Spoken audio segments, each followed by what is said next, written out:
Ladies and gentlemen, welcome back to Myrtle Jr. Mystery. Today's mystery, but what about the unfortunate demise of the rich owner? Excuse me. Julius' magnificent eyebrows were raised at the sight of the latest crime.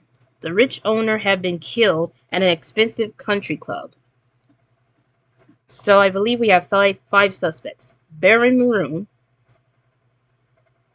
that's what he looks like. Then we got Miss Ruby,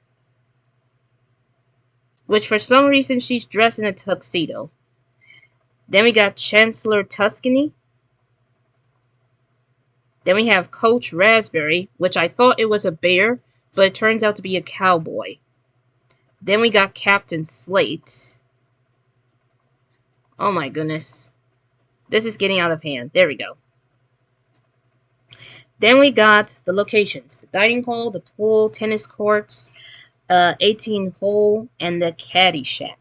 Each suspect brought one weapon to one location, but only one was a murderer today.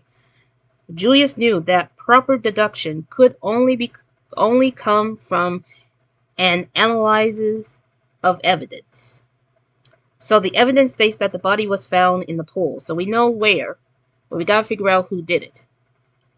And to determine that, we're going to read up the clues. Miss Ruby was found indoors, so let's check this out. This is indoors, outdoors, outdoors, outdoors, indoors. So there are two indoor places.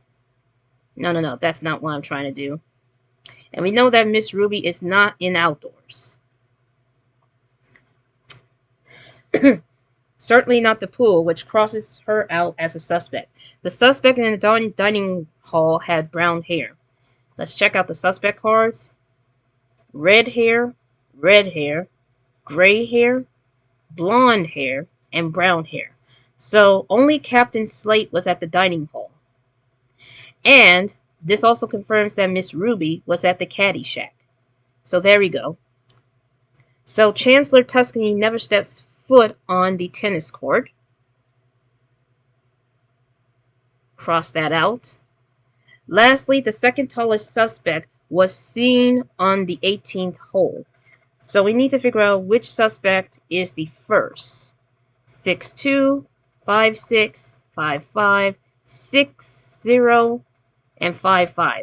So the first tallest suspect is Baron Maroon, while the second suspect, well, technically the second tallest suspect is Coach Raspberry Jr.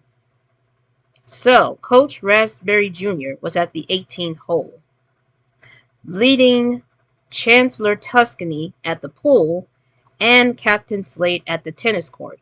That means that Chancellor Tuscany was the culprit. And I was right, and it took about 3 minutes and 13 seconds. Sorry if this video was short, but hey, that's what happens with Myrtle Jr. Mysteries, am I right? Thank you all so much for watching, and I'll see you all in the next video.